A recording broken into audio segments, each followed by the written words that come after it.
유리천장이라는 말이 있습니다. 충분한 능력을 갖춘 사람이라도 성차별이나 인종차별 등의 이유로 고위직을 맡지 못하는 상황을 비유적으로 이르는 경제학 용어입니다. 유리천장처럼 눈에 보이지는 않지만 엄연히 존재하는 암묵적인 사회적 차별과 편견을 의미하는 용어입니다. 사람들이 모인 곳에는 다 이렇게 보이지 않는 벽이 있습니다. 대놓고 바리케이드를 치진 않지만 뭔가 이상하게 벽이 있음을 느낄 때가 있죠. 겉으로는 환영하고 웰컴을 외치지만 어느 이상 들어가다 보면 그 이상 들어가지 못하도록 무엇인가 가로막는 것이 있다는 것을 느낄 때가 있습니다. 이런 이상한 구조를 가진 대표적인 곳 중에 하나가 교회입니다. 교회는 교리적으로 볼 때 복음 안에서 하나가 되고 하나님을 아버지라고 믿는 자들이 모두 형제 자매가 되는 독특한 곳이죠. 그리고 교회에 새로운 구성원이 새 가족이 들어오면 겉으로는 교회처럼 환영해 주는 곳도 없는 것 같아요. 공식적으로 막 인사도 시키고 또 당신은 사랑받기 위해 태어난 사람 온 교인이 환영의 노래를 불러주기도 합니다. 마치 길 잃은 어린 양이 찾아온 것처럼 또 아버지 집을 떠났던 아들이 돌아온 것처럼 그렇게 뜨겁게 환영하고 맞이합니다. 그런데 막상 그분들이 환영을 받고 돌아와서 공동체 중심으로 조금만 깊숙이 들어가려고 하면 어느 순간 보이지 않는 장벽이 탁 쳐 있는 것처럼 느낄 때가 있다는 것이죠. 보이지 않는 가운데 내 편이 생기고 당신은 아직까지는 여기까지밖에 안 돼. 이렇게 금지되는 선이 그어지는 경우가 있다는 겁니다. 마치 유대인의 성전에 이방인의 뜰, 여인의 뜰, 이스라엘의 뜰 이렇게 딱 구역이 정해져 있어서 해당되지 않는 사람은 그 다음 뜰로 넘어가지 못하는 것처럼 뭔가 그런 이 장벽들이 있을 수 있다라는 겁니다. 이 에베소서가 기록될 당시 에베소 교회에는 유대인 출신으로 예수님을 믿게 된 디아스포라 유대인들의 그리스도인들이 있었고 또 에베소 지역 자체가 소아시아, 터키 지역에 있는 교회이기 때문에 그곳에서 이방인들로 예수를 믿고 교회에 들어온 이방인 출신의 그리스도인들이 있었습니다. 근데 그들이 서로 하나가 되지 못하고 예배 드릴 때는 하나의 공동체 같은데 뭔가 조금 깊이 들어가면 말할 수 없는 이질감과 장벽을 느끼게 되었다는 것이죠. 마치 우리나라도 옛날 반상의 제도가 있을 때 양반과 천민이 교회 안에서 함께 예배 드리는 것 자체를 불편해하고 형제 자매다 이렇게 되는 것 자체가 참 힘들었던 때가 있지 않습니까? 이 선교사님들이 의도적으로 이 반상 제도에 매이지 않고 오히려 천민들이라 할지라도 믿음이 좋은 사람들에게 직분을 주는 의도적으로 했던 것들을 우리가 보게 됩니다. 에베소 교회에 있었던 이들의 이 차이와 이 장벽은 사실 결코 뛰어넘기 쉬운 것이 아니었습니다. 일반적으로 언어와 문화가 다르고 태어나서 자란 배경이 다르면 서로 뭔가 다른 것들이 있죠. 이야기를 하다 보면. 근데 그들의 차이는 그런 문화적인 차이뿐만 아니라 이 종교적인 이질감을 느끼고 있었다라는 겁니다. 율법을 지키는 데 익숙한 유대인들은 율법이 없이 살아온 이방인들을 개처럼 취급을 했고 자유분방하게 살아왔던 이방인들은 율법에 매여 있는 이 유대인들의 강요를 매우 불편해했습니다. 이렇게 유대인 그리스도인과 이방인 그리스도인 사이에는 막힌 담과 보이지 않는 장벽이 있었고 그것들이 결국은 교회의 본질을 위협할 만큼 심각한 문제가 되었던 것입니다. 여러분, 담이라고 하는 것은 우리가 외부로부터 자신을 보호하고 안전한 삶을 추구하기 때문에 세우게 됩니다. 그런데 이기적인 마음이나 미움과 차별로 담을 쌓고 외부인의 출입을 통제하기 시작하면서 세운 담들은 스스로를 그 안에 갇혀서 고립하게 만들어버립니다. 로마 제국을 우리가 흔히 천년 제국이라 부릅니다. 로마가 처음 건국될 때를 기원전 753년으로 본다면 서로마 제국이 멸망한 476년까지 약 1229년 동안 지속된 나라입니다. 만약에 로마의 존속 기간을 동로마 제국이 멸망하는 1453년까지로 본다면 2200년이 넘는 대단한 제국을 이어온 나라입니다. 인류 역사상 이렇게 오랫동안 대국으로 존속해오고 유지한 제국은 없었습니다. 시오노 나나미는 로마인 이야기란 책에서 그 원인 중에 하나로 같은 기술을 가지고도 중국은 성을 쌓았고 로마는 길을 닦았기 때문이다 라고 설명을 합니다. 그럼 길이라고 하는 것은 왕래를 촉진하고 번성하고 세력을 확장해 나갈 때는 세계로 뻗어나가는 촉진제 역할을 하기도 하지만, 반대로 힘이 약해지고 외세의 침략을 받을 때에는 똑같은 이유로 더 쉽게 위험에 처할 수도 있는 양날의 검과 같은 것이었습니다. 그러나 로마는 세계로 연결하는 길을 내오고 관용의 덕목을 내세우면서 세계를 통일하고 모든 길은 로마로 통한다라는 말을 만들어낼 정도로 길 닦는 문명으로 유명하죠. 반대로 성 쌓는 문화의 대표적인 나라는 중국이죠. 이 중화 사상으로 자신을 세계의 중심으로 여기면서 자긍심을 심어주기도 하지만, 성을 쌓다 보면 폐쇄적이고 배타적인 사상으로 고립되는 양날의 검이 될 수도 있습니다. 중국은 과도한 세금을 거두고 강제 노역을 동원하면서 만리장성을 쌓으면서 그 주변에 있는 오랑캐들과는 다르다, 이런 자부심을 가지고 살아왔습니다. 하지만 스스로 고립되어 자유자재로 오랑캐들이 만리장성을 뛰어넘어오면서 그들을 막아내지 못할 때 이방인들에게 지배를 당하는 비참한 역사를 갖게 되었습니다. 중국 역사 가운데 한나라, 명나라를 제외하면 그 외의 대부분의 역사는 한족이 오랑캐라고 불리던 이 이방인들이 본토를 차지해서 지배를 하게 되죠. 그래서 위나라, 요나라, 금나라, 원나라, 청나라, 겉으로 볼 때는 그럴듯하지만 다 오랑캐 출신들의 나라들이 본토를 점령한 겁니다. 그래서 줄이었던 한족은 본토에서 쫓겨나서 변방의 디아스포라의 역사를 이루게 된 것이죠. 자, 이것이 성을 쌓는 나라와 길을 닦는 나라의 확연한 차이라고 볼 수 있다는 겁니다. 자, 그러면 유대인들은 어땠을까요? 유대인들과 바리새인들은 이방인이나 죄인들과는 다르다 하면서 스스로를 구별된 자로 여기면서 유대인의 체계 속에 담을 쌓고 성을 세우며 살아왔습니다. 그 안에 있는 자기네들만 거룩한 구원받은 백성이고 그 담 밖에 있는 이방인들은 다 멸망받고 심판받을 죄인이라고 여긴 것이죠.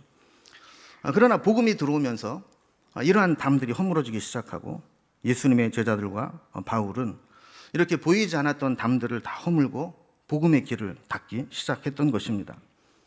우리가 수요일마다 이제 사도행전 말씀을 살펴보고 있는데, 이 예루살렘의 초대교회에 세워진 7 집사들을 보면 한 가지 공통점이 헬라파 유대인들로 7명이 전원 채워졌다는 것입니다. 그 당시 예루살렘 교회의 주류였던 유대인 출신 기독교인들이 기득권을 내려놓고 소외감을 느끼는 헬라파 유대인들에게 그 직분들을 다 양보했기 때문에 가능한 일이었던 것이죠. 만약에 그들이 유대인들로의 담을 계속 쌓고 있었더라면 이런 일은 일어날 수 없었던 것입니다. 뿐만 아니라 세계 선교의 지평을 열고 바울과 바나바를 선교사로 파송한 안디옥 교회에는 여러 구성 요인들이 있었습니다. 정통파 유대인이었던 바나바로부터 흑인 노예 출신이었던 시므온, 무명의 이방인 루기오, 유대인의 대적자였던 마나인, 심지어 한때 믿는 자들을 핍박했던 바울까지 그리스도의 복음 안에서 교회는 하나가 되는데 주저하지 않았습니다. 그런데 세월이 흘러서 에베소 교회에는 이런 문제들이 심화되기 시작했습니다. 교회 내에 보이지 않는 장벽과 차별이 있어 왔던 것이죠. 이 장벽과 차별을 없애고 하나가 되는 것이 에베소 교회의 숙제였습니다. 그래서 사도 바울은 에베소 교회에 편지를 보내면서 너희가 과거에 어떤 존재였는지, 그리고 어떻게 복음 안에 구원에 참여하게 됐는지를 깨닫고 앞으로 미래에 어떤 사명을 가지고 살아가야 될지를 오늘 본문을 통해서 보여주고 있습니다. 그래서 하나 되지 못하는 에베소 교회에 바울이 내린 처방들을 시제별로 과거, 그 당시, 그리고 앞으로 미래의 이 관점으로 살펴보겠습니다. 먼저 첫 번째로는 과거의 처지를 기억하라는 겁니다. 뭔가 차별과 분열을 만들고 싶은 마음이 있을 때 과거에 우리가 어떤 존재였는가를 생각하라는 것이죠. 우리는 어떤 문제에 접근할 때 항상 자기 자신을 살피기보다는 문제를 보거나 다른 사람을 주목할 때가 많습니다. 그러나 문제를 해석하는 성경적 원리는 먼저 자기 자신을 살피는 것입니다. 사람들은 다 교회는 이래야 되고 성도는 이래야 되고 너는 이래야 되고 라고 하는 자기만의 가치 기준을 가지고 교회에 들어옵니다. 그리고 내가 생각했던 대로 교회가 움직여주지 않으면 불만을 갖게 되고 서로 분열이 시작되는 것이죠. 그러나 교회는 자기 자신을 먼저 살피는 데에서부터 시작하라고 말씀합니다. 에베소서 2장에 보면 2절에는 그때에, 3절에는 전에는, 11절에는 그때에, 12절에는 그때에, 이런 시제들로 시작을 합니다. 과거에 그들이 어떤 처지에 있는가를 상기시켜주는 단어가 계속 반복해서 등장하는 것이죠. 그때, 전에, 과거에 에베소 교인들은 은혜에 들어갈 수 없는 처지였음을 기억하라는 겁니다. 쉽게 얘기하면 개구리 올챙이적 시절을 생각하라는 것이죠. 11절에 그러므로 생각하라 라는 말씀으로 시작을 합니다. 자, 에베소 교인들에게 뭘 생각하라는 것일까요? 11절을 이어서 보면 예수 안에 있기 전에 에베소 교인들은 유대인의 혈통을 가진 자들이 볼 때에는 이방인이었고 할례를 받은 자들이 볼 때에는 할례를 받지 않은 무리라 칭함을 받는 자들이었다라는 겁니다. 12절에 보면 그들은 그리스도 밖에 있었고 이스라엘 백성에게 주신 약속의 언약에 대해서는 예외되는 외인이었고 그래 소망도 없고 하나님도 없던 자였다라는 것을 기억하라는 것입니다. 한마디로 말하면 에베소 교인들은 복음이 들어가기 전에 유대인들의 관점에서 볼 때는 개 취급을 받던 이방인이었다는 사실을 기억하라는 말입니다. 내가 가지고 있는 생각이나 관념으로 교회나 다른 사람들을 심판하고 정죄하기 전에 먼저 자기 자신을 돌아보라는 겁니다. 특히 12절에 너희는 그리스도 밖에 있었다, 약속의 언약에서 제외된 자들이라면 정말 심각한 문제입니다. 구원은 예수님께 있습니다. 그런데 그리스도 밖에 있다라는 것은 구원받지 못하고 멸망당할 존재였다라는 것이죠. 약속의 언약도 구원에 대한 약속의 언약인데 아무리 중요하고 좋은 약속이라도 예외자에게는 그 혜택이 적용되지 않습니다. 그러니까 에베소에 살고 있었던 사람들, 복음이 들어오기 전에는 구원에서 제외된 자들이었다라는 것을 기억하라는 겁니다. 여러분, 사실 우리는 교만해지려고 할 때마다 우리 과거의 우리의 모습으로부터 출발하면 다시 겸손해질 수 있습니다. 지금의 모습이 아니라 내가 옛날에 한때 예수님 만나기 전에 어떻게 살았는지 거기부터 시작을 해야 된다라는 거예요. 두 번째로 하나 되지 못한 에베소 교회에 사도 바울이 내린 처방은 그 당시에 그리스도로 인해서 어떤 변화가 있었는지를 알라는 겁니다. 아까 첫 번째 살펴본 그때 전에는 그들의 현실은 구원에 이르는 장벽이 너무 높게 있었습니다. 그러나 13절에 보면 이제는 이라고 하면서 이제는 뭔가 달라진 변화가 생겼다라는 겁니다. 이제는 차별의 담을 허물고 은혜 안에 들어갈 수 있는 존재가 되었다는 것이죠. 그래서 13절에 보면 이제는 전에 멀리 있던 너희가 그리스도 예수 안에서 그리스도의 피로 가까워졌느니라 그랬습니다. 이 구원의 장벽을 뛰어넘기는커녕 저 멀리서 지켜보고 있었던, 감히 그것을 뛰어넘는 것을 엄두도 내지 못했던 그들이 그리스도 예수 안에서 그리스도의 피로 가까워졌다라는 거예요. 전에는 은혜의 진입장벽이 너무 높아서 넘지 못하는 자들이었습니다. 이 장벽을 중심으로 그들은 서로 남남이 되었고 원수처럼 지냈습니다.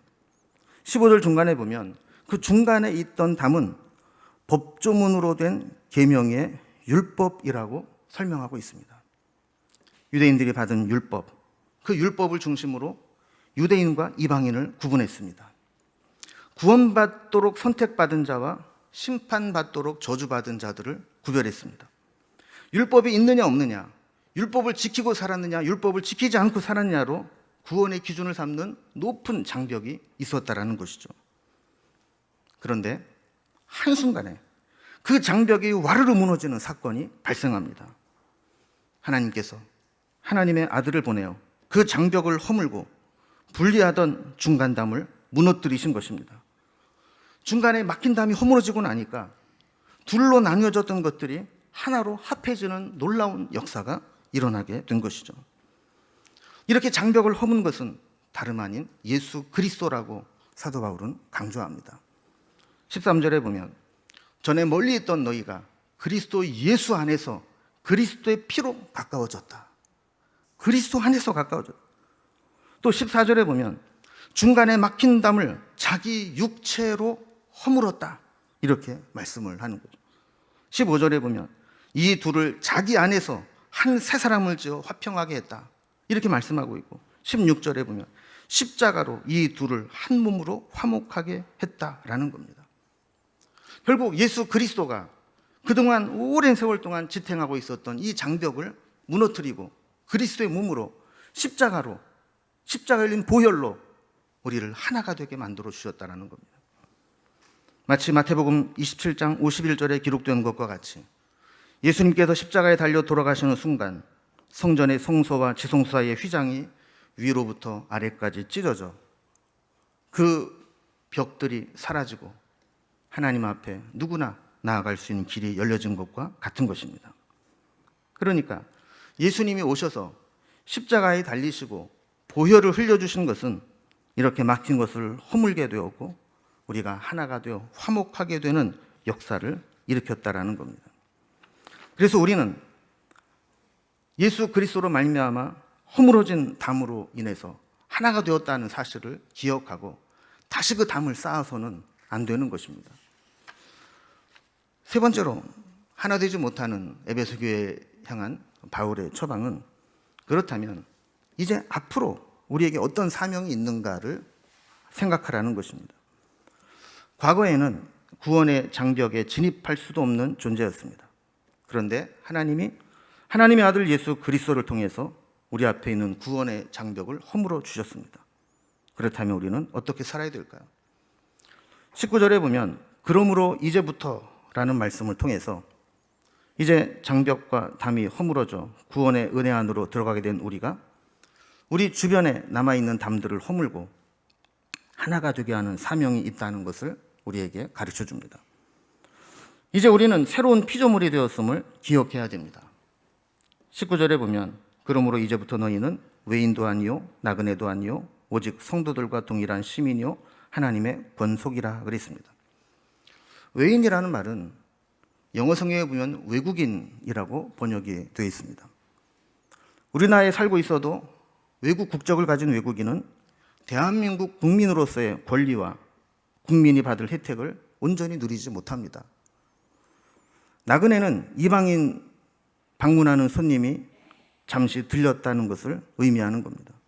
그들은 잠시 머무르다 갈 뿐이지 주인이 아니라는 것이죠.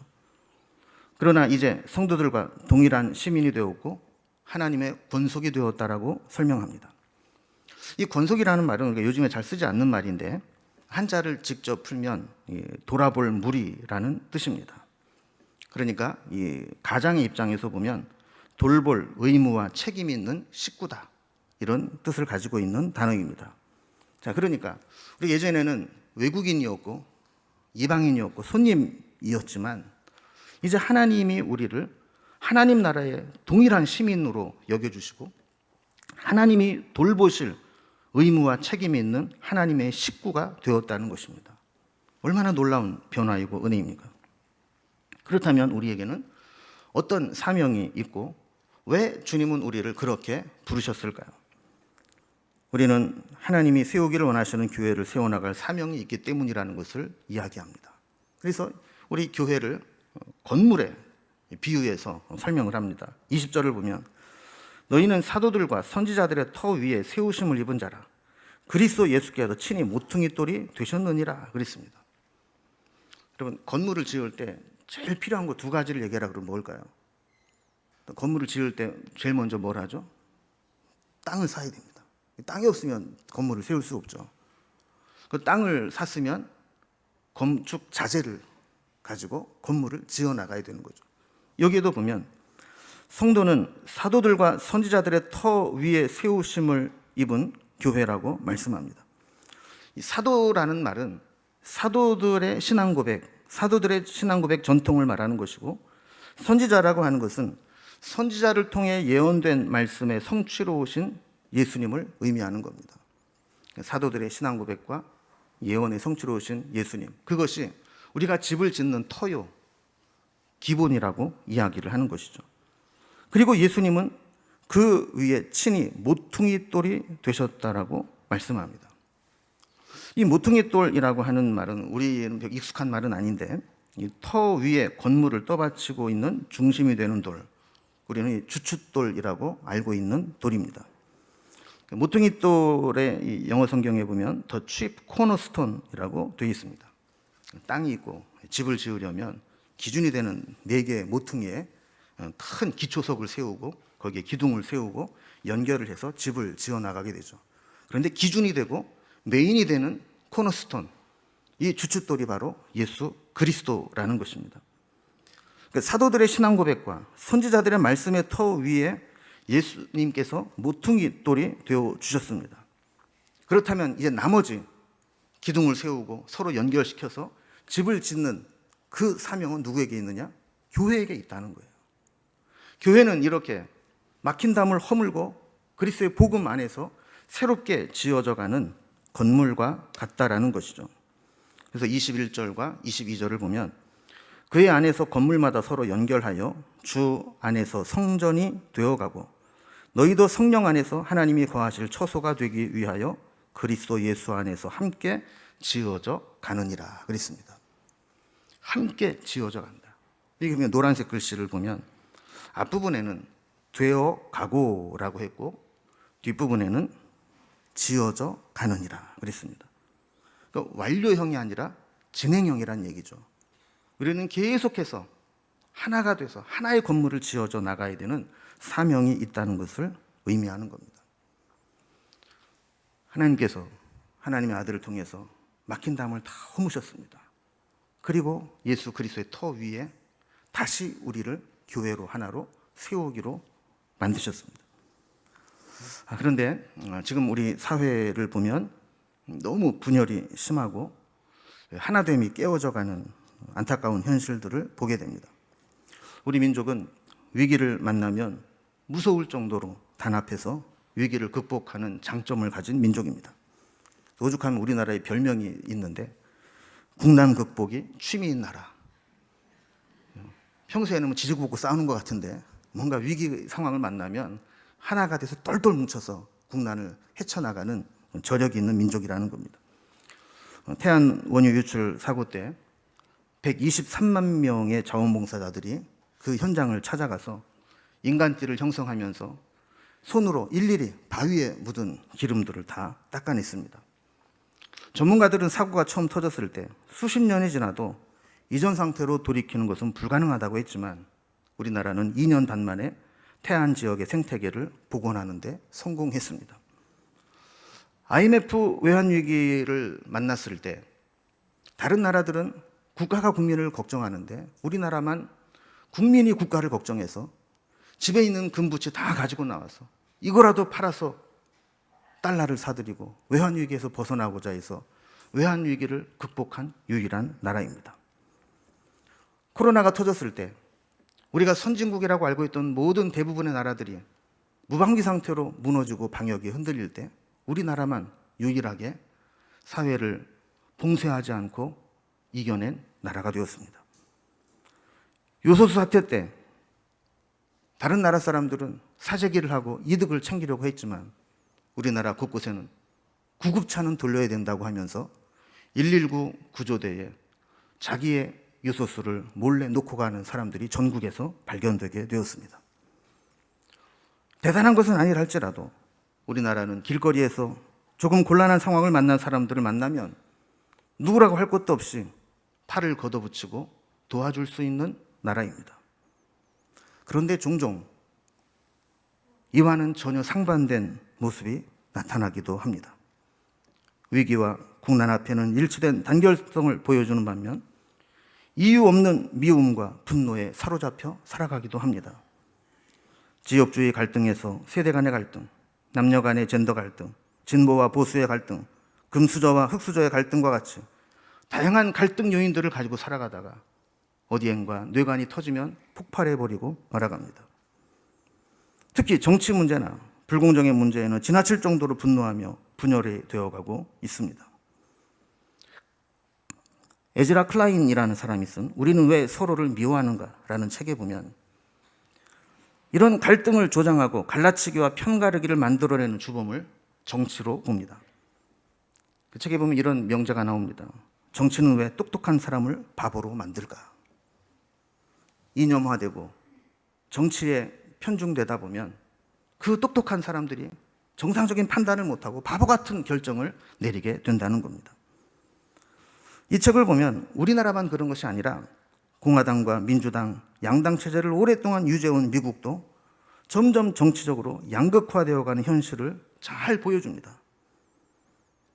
정치인들은 표를 얻기 위해서 국민들을 선동하고 한쪽으로 치우치도록 극단으로 이끌어가고 거기에 알고리즘을 통해서 우리에게 나타나는 언론과 인터넷 지형들은 계속해서 양극화된 메시지들을 추천하며 공유하도록 하며 그것을 보는 사람들은 계속해서 악순환이 되어서 한쪽으로 극단적으로 치닫게 만들어가고 있다는 것이죠. 그래서 한쪽에 계속 이렇게 치우치다 보면 나와 다른 생각을 가진 사람들을 나와는 반대편에 있는 사람으로 적으로 규정을 하게 되고 그들과 만나서 이야기하는 것을 불편해하고 꼬리표를 붙이면서 그는 이런 사람이야 라고 규정을 하게 된다는 겁니다. 저자는 우리가 이렇게 양극화되어 가며 서로 미워하게까지 싸우게 되는 원인으로 기성 정치가 짜놓은 프레임에 있다라고 진단합니다. 이 책을 읽어보면 결국 우리의 마음속에 왜 이런 분노가 생겼는가? 왜 우리가 하나 되지 못하는가? 정치인들이 표를 얻기 위해서 일부러 국민들을 갈라치기 하고 또 편가르기를 하는데 거기에 나도 모르는 사이에 쇠뇌당하고 거기에 이용당하고 있다는 겁니다. 그래서 저자는 정치인들이 쌓아놓은 프레임에 갇혀 괜히 서로를 미워하고 분열하면 그것은 자기 손해이기 때문에 양극화된 지형 속에서도 스스로 자신을 관리할 필요가 있다라고 제언합니다. 이제 말씀을 정리합니다.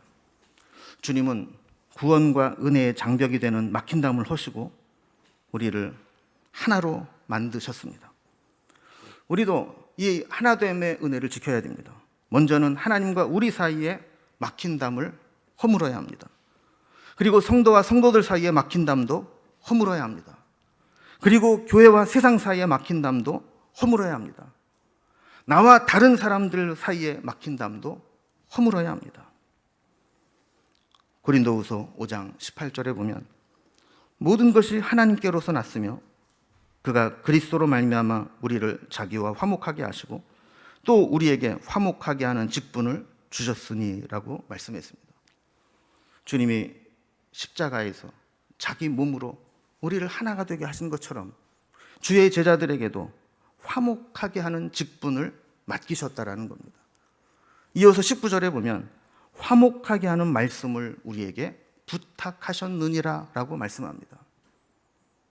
우리가 공동체 안에서 세상에 나아가서 화목하게 하는 말씀을 하도록 주님이 우리에게 부탁하셨다라는 겁니다. 자신의 육체가 찢기고 십자가에서 피 흘림으로 담을 허물고 하나가 되게 하신 주님이 우리에게 부탁하시며 맡기신 직분과 사명과 말씀은 분열을 조장하고 미움과 분노를 증폭시키는 자가 아니라 어디서든지 평화를 만들고 담을 허물고 하나님께로 나오게 만드는 화목하게 하는 직분을 감당하라는 것입니다. 우리가 살아가면서 어디에서든지 이 막힌 담을 허물고 평화를 만드는 사람으로 그리스도의 평화를 전하며 복음 안에서 하나가 되게 하는 그 사명을 가장 귀하게 여기고 살아갈 수 있는 우리의 공동체가 되기를 주님의 이름으로 기원합니다.